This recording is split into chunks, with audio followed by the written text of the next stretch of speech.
How do you know? I know. The eyes, Chico. They never lie.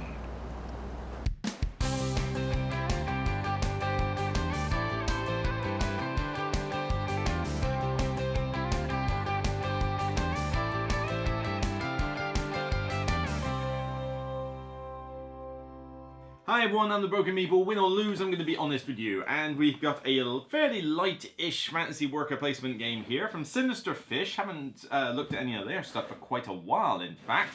Not since the days of like Villagers and Moon and... what was the other one? Villagers, Moon, Street. That was it, yeah, those three little small box games. It's been a while, but this is Yonder. So this is a worker placement game meant to be reasonably light, where you've got different types of fantasy workers. So elves, skeletons, ogres, and the like, and each one has a different rule set attributable to it. Other than that, you're collecting resources, you're building buildings, and you're satisfying deliveries. Okay, standard Euro fare. But with a somewhat vibrant art style and, you know, probably the creepiest meeples I have ever seen. Yeah, you gotta admit, all eyes and no expression, no facial thing, it does make it look a little bit on the alien creepy side. But, you know, hey, it's an interesting looking look. Hopefully it won't haunt your nightmares too much. But this is meant to be a standard Euro fare where you collect resources, fulfill deliveries and build buildings, build a little engine and see how you get on. So is this whole thing with the different meeples going to set it aside from the crowd, or will it just be its vibrant art style that does that? Let's find out in more detail. Get on with it! Yonder is a resource management worker placement game played over 5 rounds. Each round will play out for the most part exactly the same. You have access to some building cards that cost resources to produce. You will also have access to different types of meeples. So you've got everything from a skeleton, a goblin, an elf, an ogre, and a dwarf. And these meeples will allow you to go to different spaces and collect resources in normal fashion, but sending certain meeples to certain spaces will enable you to get a benefit while doing so. You'll only have so many of these to hand, and of course, like with a lot of these games where you have lots of different people around, there's usually a need to feed them by the end or suffer the consequences. But during the round, you will basically send your meeple to a spot, collect different resources like fish, meat, grain, stone, hay, wood, you know, all the standard stuff you've all seen. And you will use them to build buildings. So these buildings have got potentially passive effects, or they'll have spots that you can go to convert X into Y, or just simply get more resources.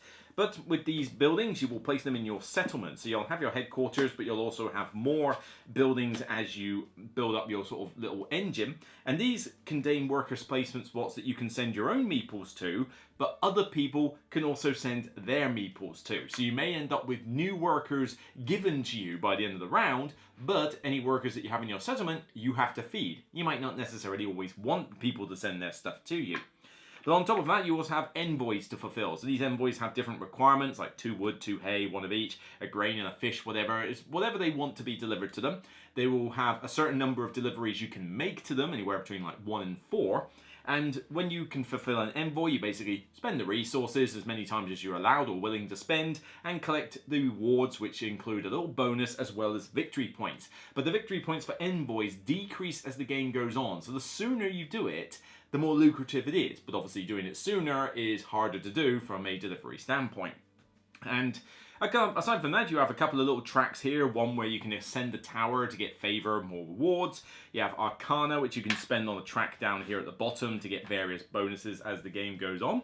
But when you finish the round, when you're out of workers or you decide to do it at an earlier stage, you decide to lock up. This means that nobody else can visit your settlement, so no other funny surprises, but you get to take a boat from one of the stash up here, and these boats have a special ability that are attributable to them. You will start with a boat as normal, but the boat also comes with a resource and different types of workers. So I mean, if I want to take the Prometheus, I'll get an ogre, elf, and a skeleton, and some other cool ability to do with Arcana by the looks of it. But I could take this one, the Merry Goer, and get 2 dwarfs and 2 goblins instead.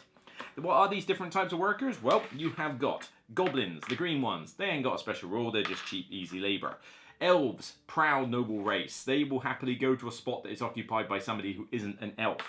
Dwarfs, you know, the best builders. So these guys, whenever you place them on a trade or a building spot, they get you a discount while doing so. The ogre, big, it's hard-working, it will gather double the resources, but it's also big, it needs twice as much food to feed. And then you've got the skeletons, who are easy labour. They won't get you any extra benefit, except for the fact that they don't need feeding. Well, what do you expect? They're dead. So, you know, these different types of workers you'll get in different denominations. You'll start off with a few of them at the start of the game, but you will be giving some to other people, you'll get some from other players, and you will just earn them through boats. Although, you only earn them through boats for about half the game, and then you have to kind of ration what you've got left. So the game art does change a little bit there. And that's pretty much the crux of the game. You go through 5 rounds in this normal fashion, building up your engine, building up your resources, and fulfilling deliveries as much as you can to earn victory points. And of course, after 5 rounds, the one with the most. Of course!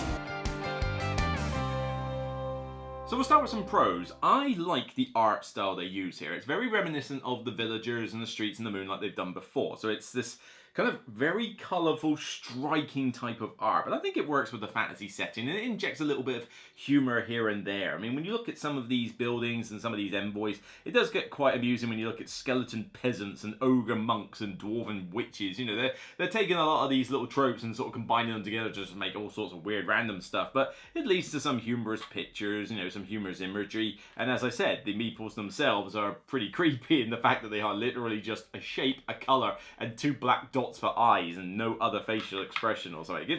It makes the game look very unique on the table, and even though it is basically just resources, buildings, and envoys, it does still turn a few heads to say, combine and go, okay, this looks interesting, particularly when you've got this like massive collection of resources and meeples near you. I haven't got them all out of the box, but I mean, you have got 3 different types of food, you've got 3 different types of resources, you've got 5 different types of meeples, you've got the arcanas. Then you got the boats and the cards themselves. There's a fair amount of like storage that you need in order to get this out, which does mean that the setup takes a little bit of a while because you've got to organize all these different resources and pieces. Not to mention you need to construct like the building deck, you need to construct the envoy deck, you need to set up the ships. You know, there is a little bit of setup here and there, but you know, for the most part it's not too bad. The rules themselves, pretty straightforward as well, for the most part. I'm going to say this is kind of like a middle point here. Yeah, the rules themselves are not too complicated. I mean, there's only so many pages for the actual main rules, and you have got pictorial examples in there, but the only thing I find with this is that some of the wording and maybe some of the graphic design could have been a bit better in some places. There's definitely a few symbols and bonuses dotted around the place where you just can't seem to figure out what it is they're meant to do. You make a guess and it turns out to be the wrong answer. Now, everything is referenced in the book, but it's not entirely clear as to where certain things are referenced. I mean, it's like, right, I want to look at the city board specific, right? Is it at the end of the reference or is it this one? No, it's a freaking envoys. All right, oh, it's this little bit here, right? Okay, right, now I need to check the specific one with the ship. Okay, well that's the ship. Okay, fine. Okay, right now I need to look at the buildings. Right, well the buildings are at the start here, and there's a fair amount of, shall we say, rulebook searching in order to find out what some of these effects do and what some of the iconography and buildings can mean at times. But for the most part, it's generally a pretty simplistic game. If you've played any kind of Euro resource management game, you already understand the majority of what this is. But it may take just a little bit of extra reading for some of the abilities and maybe just to get the idea of how deliveries work. You know, it's meant to be that you can put so many like items and do so many deliveries, and for each delivery you get a bonus and some points. But then when you start discounting resources, or when you can make extra deliveries or like, you know, stuff like that through other abilities, sometimes you do run into a few FAQ moments, but nothing too drastic. It's not like crazy levels. You do get a solo mode in the game. The solo mode's an easy sheet, not a huge amount of difference in the setup, and the game is basically just flipping over a card and having this AI basically mess around with the board, you know, taking out an envoy, taking up spaces and that.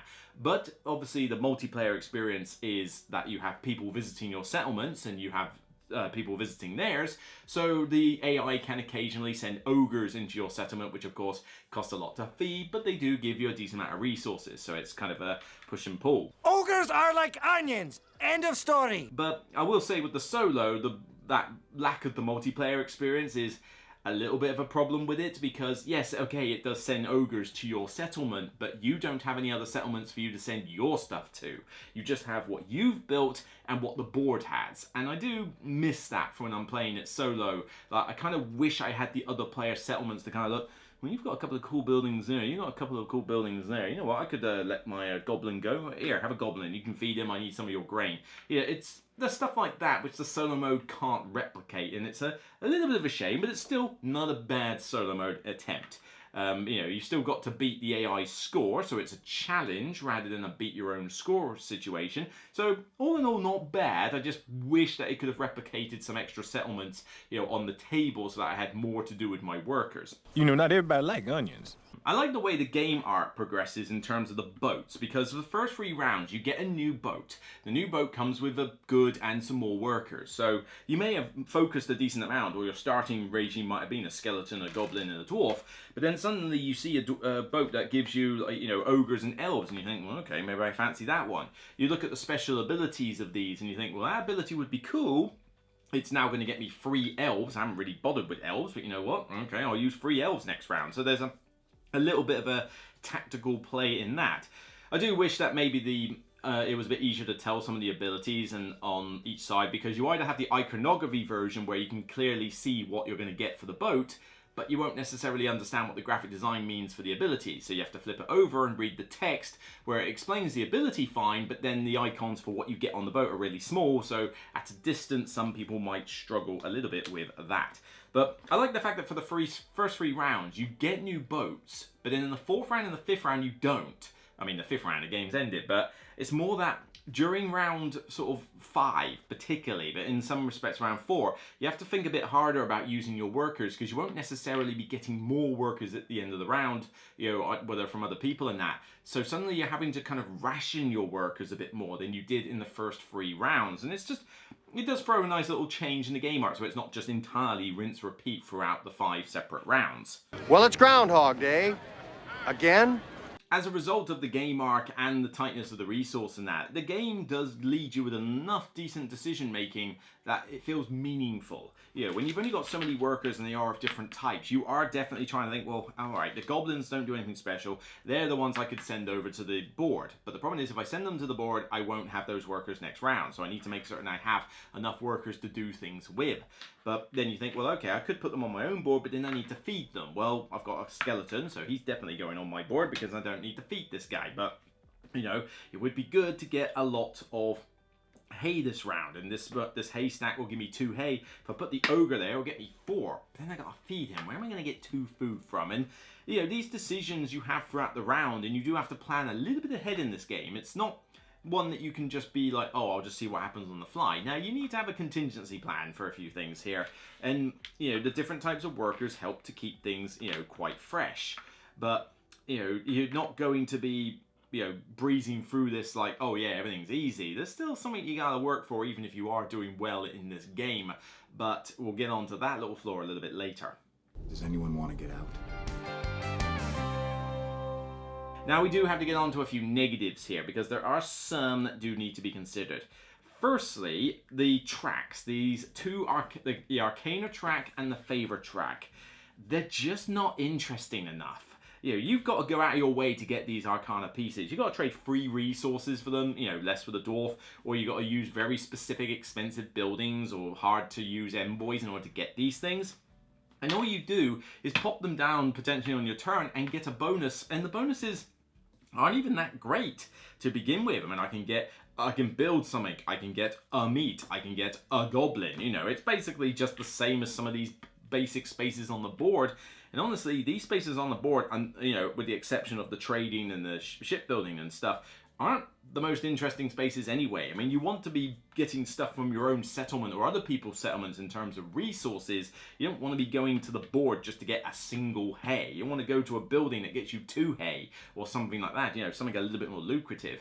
But you do open up some better bonuses via like a little locking mechanism. When you get the bottom row, you can go for the top row on the Arcana tracks. But the problem is you go and unlock the bottom bit, somebody else later on just happily comes by and takes the top bonus. You know, you can't really stop them. It's not something you can prep for. So unless you've got 2 of them to hand, you're going to potentially lose out on a better bonus just because you unlocked the other one. You know, where's your incentive? And then the Favor track isn't much better because you have a little piece that basically, sits on the favor track, and whenever you go to a single spot on the board, there's only one spot you can go to, you can level up on the favor track and get a cool bonus. Some bit better than others, I think. But if there's another player in the spot, you skip over them and go higher up and potentially get a better bonus. But there's only so many spaces here. And when you get to the top, which I swear is, okay, I know this is meant to be a monster ride, but seriously, J.R. Tolkien would like a word with you. I may be a simple country hyper chicken, but I know when we're finger licked. When you get to the top of the tower, there's no additional benefit. You don't get anything extra for reaching the top, so you might have skipped several players to get there, and then the tower is entirely useless to you. You don't get any extra points or anything. There should at least have been like some way to score points by ascending the tower, because then it would actually justify you going there in the first place. Because honestly, rather than going up this tower, I'd rather just concentrate on resource generation, building buildings, and doing the envoys, which is the whole crux of the frigging game. But no points incentive to go up this tower means that I'm just not that caring about it. And part of this problem is going to lead into the next issue with this game, where it really does segue nicely: the player scaling, or shall we say lack of it. This game has 0 player scaling. I cannot even fathom a world where player scaling is not taken into account, because there's nothing. The decks don't change. The decks are entirely the same no matter what. There are 2 sides of this board, solo and multiplayer. That is it. There is no 2-player side, there's no 4-player map or anything like that. There's no restriction on spaces or anything like that. The only difference between player counts is that in a 3 or 4 player game, the last person to start gets an Arcana. And that is it. Surely you can't be serious. I am serious. And don't call me Shirley. Nothing else, which means the dynamic of the game is fundamentally different between 2 and 4 players. Like, this is a game I pretty much will only play solo or 3 player now, because I actively dislike the 2 and the 4 player as it works here. 2 player, the spaces are too plentiful. There's too many spots for you to go, and there's only one settlement for you to look at for your opponent. And if he's building a bunch of stuff that's got passive abilities that you can't put your workers on, there's only so much entertainment you're going to get from that. Or only so many ways that you can give him workers in order to try and, make them lose points to druid feeding. And everything on the board just doesn't, you don't get blocked out of enough spaces. There's too much freedom. And so it's just basically 2 of you doing your own thing, and you're not really caring about the other player too much. But then, and with the favor track, there's only 2 of you on this favor track. So if one person ignores it, the other person has to go up 1 step at a time to go up this track, and it's just not worth it. You won't have enough actions. So the favor track just becomes kind of useless, and even the Upper City Arcana track, not much better either. Now let's flip that to the 4-player mode, where all that completely turns on its head. The favor track is a constant leapfrogging exercise, but you barely get any bonuses out of it as a result. You've got the Arcana tracks, again, mostly being ignored by players, but if usually you will get sniped from the top row bonus after you've unlocked the bottom one.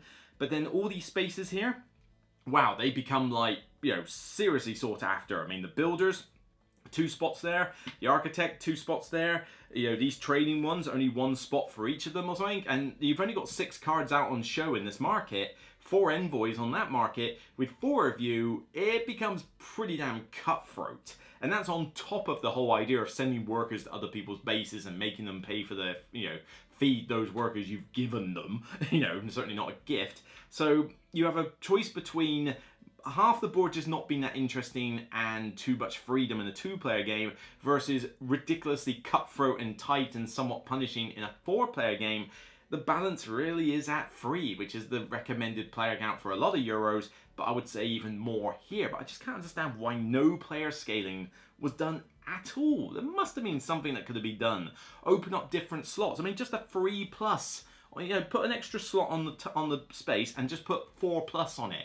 So it opens up with more players and then restricts for later on. Most other games do this, and I don't get why it wasn't done here. It's just odd. By all accounts, it doesn't make sense.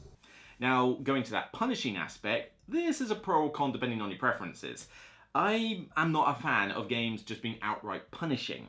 This one can be pretty punishing at times. If you're doing something like there's a focus in the game and the C buildings that score you endgame points just don't turn up, for the stuff that you're doing, then, that can hurt you as well. In a 4-player game, you can basically be blocked out of a lot of spaces and it gets pretty cutthroat then.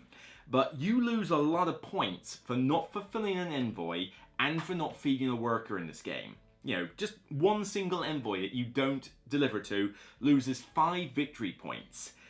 You're going to struggle to break 100 in a lot of the games. 5 points is a lot to lose for one envoy. So if you get multiple envoys during the game, you are basically bound to have to do deliveries to them, even if it's only one, just to not lose 5 points.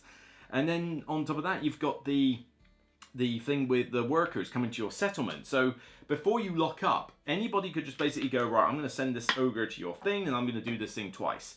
So great for them, but you might have had that space reserved for yourself, or better still, you might be struggling a bit for food. And food is only so difficult to get in this game, but still, you can be in a position where you're having to spend a lot of your time just getting enough food to feed your workers, and send, you know, you think, right, I'm okay now, that's fine. And then some Burke sends an ogre to your location, and suddenly you got to find another 2 food, or lose 3 points for that worker. And it's just, it's kind of annoying. You know, losing victory points in this game really hurts. It really hurts. You cannot afford to not feed your people. You can't afford to lose these envoys. It's just too crippling.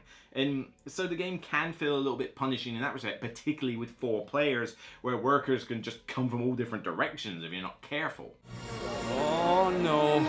The balancing for some of the buildings and abilities, I mean, I've not played enough games to warrant, like, being able to comment that anything's unbalanced or anything like that, but there's definitely a trend I am noticing. There are buildings that let you put coins on them, and they get points as you go through each round. They require a lot of effort to keep up, and I just don't find them lucrative enough to get you a winning position. On top of that, there are certain buildings here that let you get discounts on envoys. When it comes to gaining victory points in this game, the best way to do it is the envoys. Hands down. You might get lucky with a C building or 2 that can get you a decent amount of points, but for the most part, you are doing it with the envoys. Particularly if you do them in the first 3 rounds, because the difference between 4 points and 3 points per envoy is nothing. You know, so the first 3 rounds, you want to be doing envoys as much as possible. There are buildings that let you spend alternate resources, like food, like a grain, to discount envoys. There is even a starting ship that gives you that ability to discount by 1 resource. For starters, that starter ship is so damn powerful, it's unreal, but also the ability to discount envoys becomes really powerful, because this is what gets you a lot of cool stuff. I mean, you get bonuses, which is generally more resources, so you pump resources into it and you get more resources or workers out, but this is what's earning you a ton of points. If you deliver to the skeleton peasant, for example, 4 times, yes, you need 8 resources, but it could get you anywhere between 32 to, 16 to 12 points. Do your math, Luke. You know, and in one particular go. That's a decent chunk of points, okay? Not a huge amount of differentiation between the 2, so do it in the first 3 rounds a few times, and that's really cool. But that would cost you 8 resources. But use the starter boat and 1 building that says pay a harmless little grain, which is not hard to get hold of, and discount by 2 entire resources. You could have 2, maybe 3 resource discount on doing this particular delivery, and suddenly that really adds up to a really powerful engine that is really hard to stop. No, you can't. Don't even try. But this also leads on to another problem where you've got a bit of a runaway leader issue. Because if you start off badly in this game, it is very difficult to pull it back. You know, you're just not, your engine isn't flowing, you're not likely to pull it back in the next few rounds. Whereas if you start off well, then likely you will win, because it's a kind of a snowballing effect. It's like it cascades into like more stuff later. But you end up in a situation where one person starts off really well, they just happen to get a couple of good synergizing buildings, or they're just able to get some envoys done off the bat, and you then think, well, it's nearly like round 3, it's middle of round 3, your engine's already going pretty well, you can do you can do allies and envoys, you know, really easily, and it just feels like I've got no chance of catching you up. And then lo and behold, you go through the next few rounds and that exact same thing happens. You can't catch them up because it's too hard to make up for the fact that they've managed to get a better early start than you is impossible for you to make up for in the later rounds. They're just getting more and more stuff, rich get richer, while you are struggling to do much in the way of lucrativeness each round, apart from just trying to feed your people. And you know, that can be a bit of a letdown in the game, which is not the shortest game in the world. I mean, I say it's light, but it's not feather light, it's light slash medium, you know, it's in that sort of boundary, and it says 60 to 120 minutes on the box. I mean, this can be a 2-hour game with 4 players, and that's pretty lengthy, I think, for this. I think it really did need to shave 30 minutes off. You know, we needed a 60 to 90 minute game here with 2 to 4 players, and, you know, 2 hours just feels a little bit long. It feels like it's outstaying its welcome a little bit there. Are we there yet? So Yonder is a half-decent worker placement game with a couple of little cool twists with, you know, a half-decent solo mode, you know, the boats, the game arc of rationing different types of workers, and a little bit of interaction with players to place workers on their buildings and have them place workers on yours. The rest of it is every kind of resource management game you've seen. Collect resources, make buildings, and satisfy deliveries. We've seen that kind of stuff before. That much is nothing new. But there are just a few niggles here and there that do bring this down, particularly with the player scaling, because the player scaling affects a lot of this game, and the fact that you have such a fundamentally different experience between 2 players and 4 players, neither of which are necessarily positives, leads me to basically want to only play this with 1 or 3 players, because the 2 and the 4 are too far into the extreme. But the Arcana tracks, not particularly worth going for and not that useful. The favor track, dependent entirely on player count, and there's no other reward incentive to go up it other than a bonus here or there. You know, there should have been some point gaining for that to make it more lucrative.